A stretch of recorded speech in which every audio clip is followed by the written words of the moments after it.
This is Josh Verlin of Philahoops.com. We're here with Kevin Neghandi from ESPN. Kevin, thanks so much for sitting down with us. My pleasure. Discussing the Temple Owls' most recent victory, 85-72 over the Xavier Musketeers. Kevin, now Temple has wins, road win over St. Louis, home win over Xavier. Does this make them the best team in the Atlantic 10? I think no doubt, and they're getting better, which is great. And you can see the result of a healthy Michael Eric as well, what they look like defensively inside, the type of presence he has to add to that three-guard combo, which is a positive sign. I've always believed it doesn't matter what you're doing in December and January. It's really how healthy you are entering February, conference play, the meat of it going into the tournament. And I think right now Temple's building to that. And each game depends on the growth of Michael Eric inside. Eric had those 16 rebounds, helping Temple, big 43-29 advantage on the boards. But the real story with Temple this year has been the guards. Ramon Moore, Khalif Wyatt, Aaron Brown. Where do you think those guys stack up in backcourts in this country? Juan Fernandez, I think they are the best three-guard combo when you look at the experience and veteran leadership that they have. Missouri's is stacked as well when you talk about that veteran leadership that they have. And Temple, to me, showed a lot tonight when you talk about the backcourt that they faced in Holloway and Lyons. Earlier in the season, they were kind of touted as the best duo in the country before the Cincinnati disaster.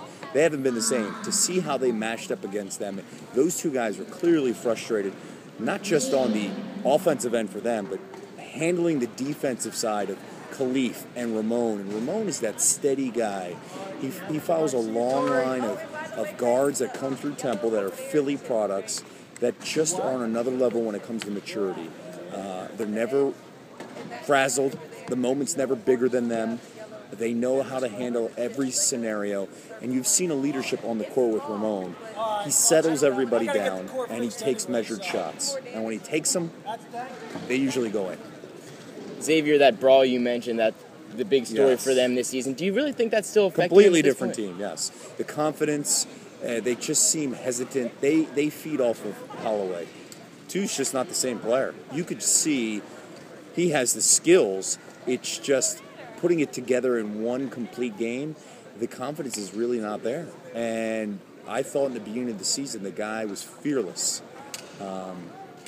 You just see the hesitancy. When you're playing a game like this, you cannot afford to be hesitant, especially against the guards that Temple has.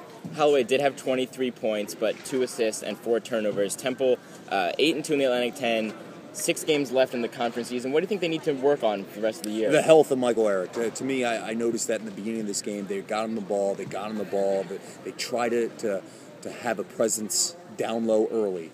I think they want to build his confidence on that knee. And they continue to build off. That's the only thing. I mean, and hitting their free throws.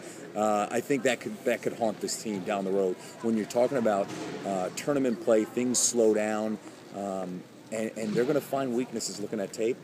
The thing is, they got to start getting more serious about hitting these free throws because it could play a huge role down the stretch.